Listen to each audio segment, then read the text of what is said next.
حکم اللہ نساء کے لیے آپ کی خدمت میں لے کے حاضر ہوئے ہیں۔ آج انشاءاللہ ہم سورہ نساء کی آیت نمبر لے کے 96 تک کا ترجمہ دیکھیں گے اور ساتھ ساتھ تفسیر بھی جانیں گے تاکہ پڑھنے سمجھنے اور خاص طور پہ عمل کرنے میں آسانی ہو۔ تو آئیے شروع کرتے ہیں۔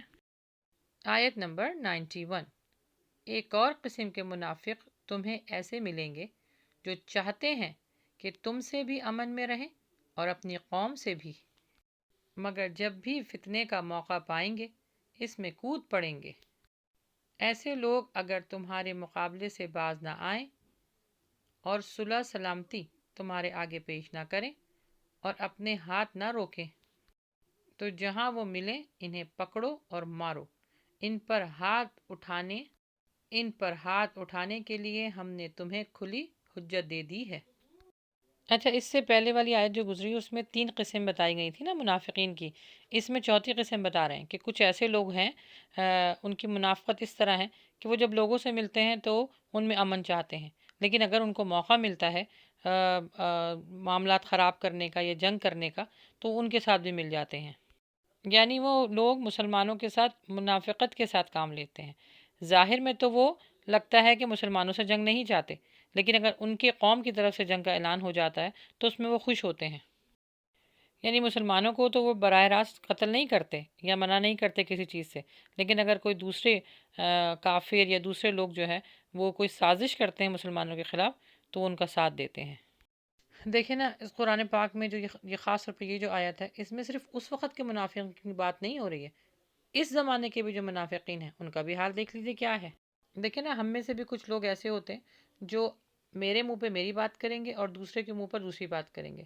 کوشش نہیں کریں گے کہ اگر کسی دو لوگوں کے بیچ میں کوئی غلط فہمی ہے تو اس کو دور کیا جائے، نہیں، وہ اپنے آپ کو اچھا بننے کے لیے سب کچھ کہہ جائیں گے، اور جب ان کو موقع ملے گا کہ دو لوگوں کے بیچ میں اگر جو ہے وہ جھگڑا یا فساد پیدا کیا جائے تو اس میں بھی پورا تعاون کرتے ہیں۔ کتنے ہی گھر اس وجہ سے برباد ہوئے ہیں کہ میاں بیوی میں آپس میں جو خاص طور پہ نندے اور جو ساس ہوتی ہیں وہ یہی کام کرتی ہیں، منافقت والا کام کرتی ہیں۔ شوہر یعنی اپنے بیٹے کے سامنے تو ظاہر کرتی ہیں کہ جیسے بہت اچھی ساس ہے، اور جو اس کے پیچھے پیچھے سارے معاملات غلط کرتی ہیں۔ تو اس وقت کی سزا بھی اور ابھی بھی یہی سزا ہے کہ اگر وہ ایسے لوگ آپ کو منافقت کرتے ہوئے ملے تو ان کو پکڑ کے روکو، اور اس وقت تو یہ تھا کہ پکڑ کے مارو۔ آیت نمبر 92۔ کسی مومن کا یہ کام نہیں ہے کہ دوسرے مومن کو قتل کرے الا اگر غلطی سے ہو جائے، اور جو شخص کسی مومن کو غلطی سے قتل کر دے تو اس کا کفارہ یہ ہے کہ ایک مومن کو غلامی سے آزاد کر دے اور مقتول کے وارثوں کو خون بہا دے، الا یہ کہ وہ خون بہا معاف کر دے۔ لیکن اگر وہ مسلمان مقتول کسی ایسی قوم سے تھا جس سے تمہاری دشمنی ہو تو اس کا کفارہ مومن غلام آزاد کرنا ہے، اور اگر وہ کسی ایسی غیر مسلم قوم کا فرد تھا جس سے تمہارا معاہدہ ہوا تو اس کے وارثین کو خون بہا دے دیا جائے گا، اور ایک مومن غلام کو آزاد کرنا ہوگا۔ پھر جو غلام نہ پائے تو وہ پے در پے 2 مہینے کے روزے رکھے۔ یہ اس گناہ پر اللہ سے توبہ کرنے کا طریقہ ہے، اور اللہ تعالی ہمیشہ سے سب کچھ جاننے والا ہے، کمال حکمت والا ہے۔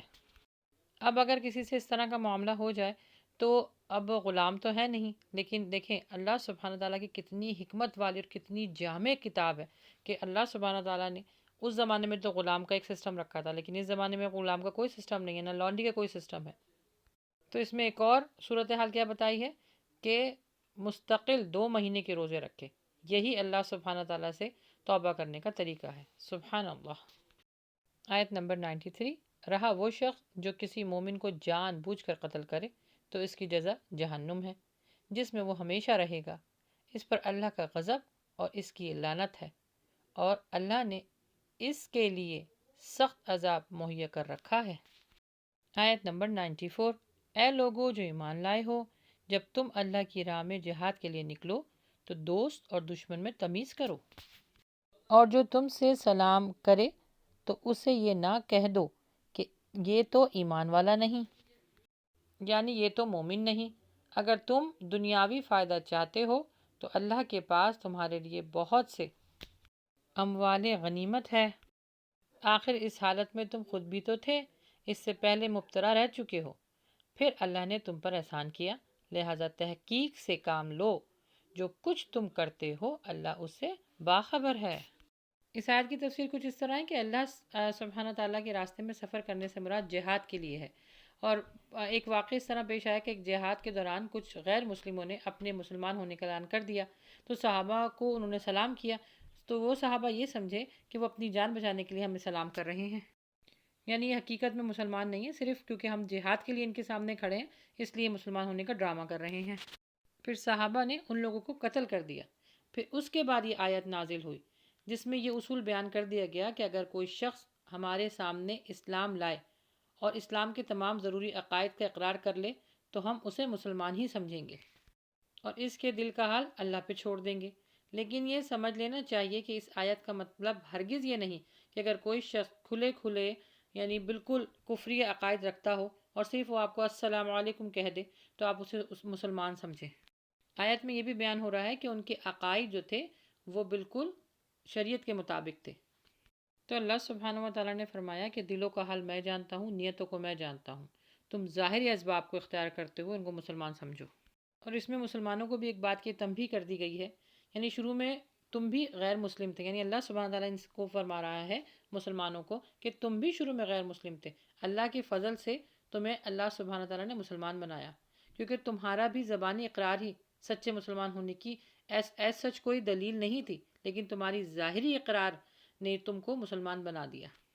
دیکھیں نا یہاں پر اللہ سبحانہ و تعالیٰ کا کتنا خوبصورت انصاف ہے کہ جو کافروں کے لیے اللہ سبحانہ تعالیٰ نے فرمایا اگر وہ ظاہری اختیار کرتے ہیں اسباب تو ان کو تمہیں مسلمان ماننا ہے، جیسے تم لوگ اس سے پہلے جو حال میں تھے اس کے بعد تمہارے بھی ظاہری اعتبار کو قابل نظر رکھا گیا اور تم کو مسلمان بنا دیا گیا۔ سبحان اللہ۔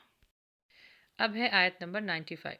مسلمانوں میں سے وہ لوگ جو کسی معذوری کے بغیر گھر بیٹھے رہتے ہیں اور وہ جو اللہ کی راہ میں جان و مال سے جہاد کرتے ہیں دونوں کی حیثیت یکساں نہیں ہے۔ اللہ نے بیٹھنے والوں کو یعنی گھر بیٹھنے والوں کو اور جو مال نسب اور جان سے جہاد کرنے والوں کا درجہ بہت بڑا رکھا ہے۔ اس آیت کی تفسیر کچھ اس طرح ہے کہ یہ اس حالت کا ذکر ہے کہ جب جہاد ہر شخص کے ذمے فرض عین نہ ہو، ایسے میں جو لوگ جہاد میں جانے کے بجائے گھر بیٹھ گئے اگرچہ ان پر کوئی گناہ نہیں ہے اور ان کے ایمان اور دوسرے نیک کاموں کی وجہ سے اللہ نے ان سے جنت کا وعدہ کیا ہوا ہے، لیکن جو لوگ جہاد میں جاتے ہیں ان کا بڑا درجہ ہے۔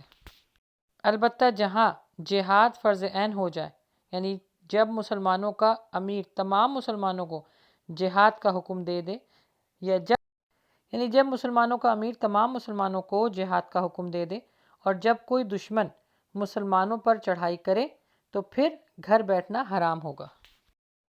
آیت نمبر 96۔ اگرچہ ہر ایک کے لیے اللہ نے بھلائی کا وعدہ فرمایا ہے مگر اس کے ہاں مجاہدوں کی خدمت کا معاوضہ بیٹھنے والوں سے بہت زیادہ ہے۔ ان کے لیے اللہ کی طرف سے بڑے درجات ہیں اور مغفرت اور رحمت ہے اور اللہ بڑا معاف کرنے والا ہے اور رحم کرنے والا ہے۔ آج جو آیتیں آپ کے سامنے پیش کی گئی ہیں اس میں منافقین کا ذکر ہے۔ ان آیتوں کو اپنے سامنے رکھیں، سوچیں ہمارا کردار کیا ہے اس دنیا میں، کیا ہم منافقین میں سے ہیں؟ کیونکہ دیکھیں قرآن پاک رہتی دنیا تک آیا ہے، یہ صرف اس وقت کے لوگوں کے لیے نہیں، اور یہ بات یہ جتنے لوگ روز محشر سے پہلے یعنی قیامت قائم ہونے سے پہلے جتنے لوگ آئیں گے ان سب کے متعلق بات ہو رہی ہے۔ ہمیں اپنے کردار کا اپنے اعمال کا جائزہ لینا چاہیے کہ کیا کوئی کام ہم سے ایسا تو نہیں ہو رہا کہ جس سے ہمارے اللہ سبحانہ و تعالیٰ ناراض ہو رہے ہوں یا ہمارے معاملات ایسے خراب ہو رہے ہوں کہ ہم سوچ تو رہے ہوں کہ ایز اے مسلمان ہم صحیح کر رہے ہیں۔ ہمارے ایسے اعمال تو نہیں ہیں جو منافقین اس زمانے میں کیا کرتے تھے، تو کہیں ہمارے اندر تو یہ خصلت نہیں پائی جاتی؟ تو اپنے اپنی مزاج کا اپنے اپنے کردار کا اور اپنے اپنے اعمال کا جائزہ ضرور کیجئے، اپنا محاسبہ کیجئے کہ ہم سے تو کہیں منافقت نہیں ہو رہی۔ بس دعا یہی ہے کہ اللہ سبحانہ و تعالیٰ ہمیں جو مسلمان نام دیا ہے تو ہمارا کردار بھی مسلمان والا ہو جس سے اللہ سبحانہ تعالیٰ راضی ہوتا ہے۔ آمین۔